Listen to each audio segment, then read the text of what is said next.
Selamat datang di channel Puskesmas Paripurna.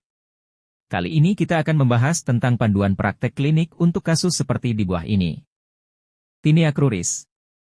1. Pengertian, definisi.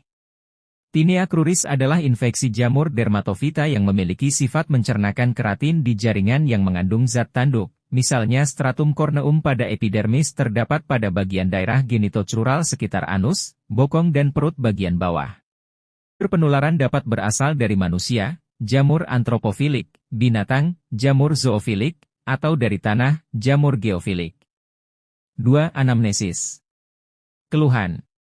Pada sebagian besar infeksi dermatofita, pasien datang dengan bercak merah bersisik yang gatal. Adanya riwayat kontak dengan orang yang dermatofitosis.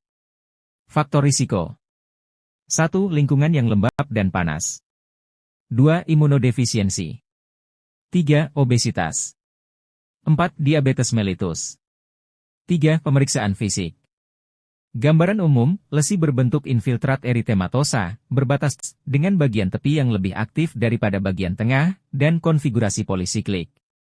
Tinea cruris merupakan dermatofitosis yang terjadi pada daerah genitocrural, sekitar anus, bokong, dan perut bagian bawah. 4. Kriteria diagnosis. Diagnosis ditegakkan berdasarkan anamnesis dan pemeriksaan fisik. Bila diperlukan dilakukan pemeriksaan penunjang. 5. Diagnosis kerja. Tinea cruris. 6. Diagnosis banding. Kandidiasis, dermatitis intertrigo, eritrasma. 7. Pemeriksaan penunjang.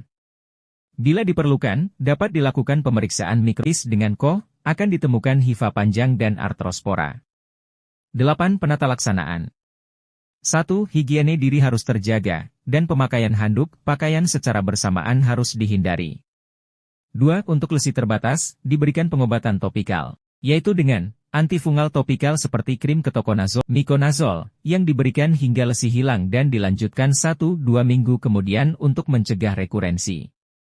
3. Untuk penyakit yang tersebar luas atau resisten terhadap terapi topikal, dilakukan pengobatan sistemik dengan Griseofulvin dapat diberikan dengan dosis 0,5 hingga 1 gram per hari untuk dewasa dan 0,25-0,5 gram per hari untuk anak-anak atau Oktober 25 mg kg BB hari, terbagi dalam 2 dosis. B. Golongan azol, seperti ketoconazole, 200 mg hari pengobatan diberikan selama Oktober 14 hari pada pagi hari setelah makan. Dan edukasi. Edukasi mengenai penyebab dan cara penularan penyakit. Edukasi pasien dan keluarga juga untuk menjaga higiene tubuh, namun penyakit ini bukan merupakan penyakit yang berbahaya. 10 kriteria rujukan. Pasien dirujuk apabila 1. Penyakit tidak sembuh dalam 14 hari setelah terapi. 2. Terdapat imunodefisiensi. 3. Terdapat penyakit penyerta yang menggunakan multifarmaka. 11. Prognosis. Pasien dengan imunokompeten, prognosis umumnya bonam. Sedangkan pasien dengan imunokompromis, quo et sanationamnya menjadi dubia et bonam. 12. Referensi. Keputusan Menteri Kesehatan Republik Indonesia Nomor HK 0202 Menkes 514/2015 tentang panduan praktik klinis bagi dokter di fasilitas pelayanan kesehatan tingkat pertama.